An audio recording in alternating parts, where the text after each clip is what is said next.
તો સુરેન્દ્રનગરમાં નિઃશુલ્ક ઓમ યોગ પરિવાર દ્વારા યોગ્ય પ્રત્યે લોકોમાં જાગૃતિ લાવવાનો અનોખો પ્રયાસ કરવામાં આવ્યો। સુરેન્દ્રનગર શહેરમાં છેલ્લા કેટલાય વર્ષોથી કાર્યરત આ સંસ્થા પરિવારમાં યુવતીઓ સાથે મોટી ઉંમરની બહેનો અને ભાઈઓ પણ સ્વેચ્છાએ જોડાઈ અને યોગદાન આપી રહ્યા છે। ત્યારે સંગીતના તાલે બહેનો યોગ કરતા નજરે પડી રહ્યા છે। યોગથી વિવિધ પ્રકારના રોગોથી કેવી રીતે છુટકારો મેળવ્યો છે તેની ખુશી વ્યક્ત કરવા સાથે પોતાના વિચારો પણ અન્ય સમક્ષ રજૂ કરી યોગ પ્રત્યે જાગૃતિ લાવવાનો પ્રયાસ કરવામાં આવી રહ્યો છે।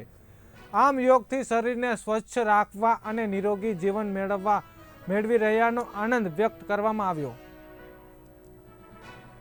અને લોકો યોગ અભિમુખ થાય એ જ અમારા કાર્યક્રમનો ઉદ્દેશ હોય છે અને દર વર્ષે અમે આવા કંઈક ને કંઈક જુદા જુદા કાર્યક્રમ કરતા રહીએ છીએ અને મારા ક્લાસની અંદર અધર એક્ટિવિટી ઘણી બધી હોય છે।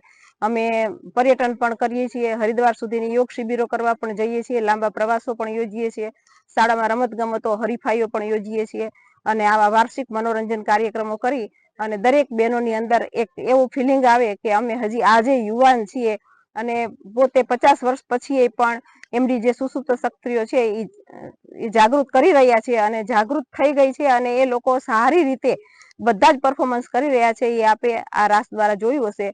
હજી આના પછી અમારા 4 મોટા કાર્યક્રમ છે।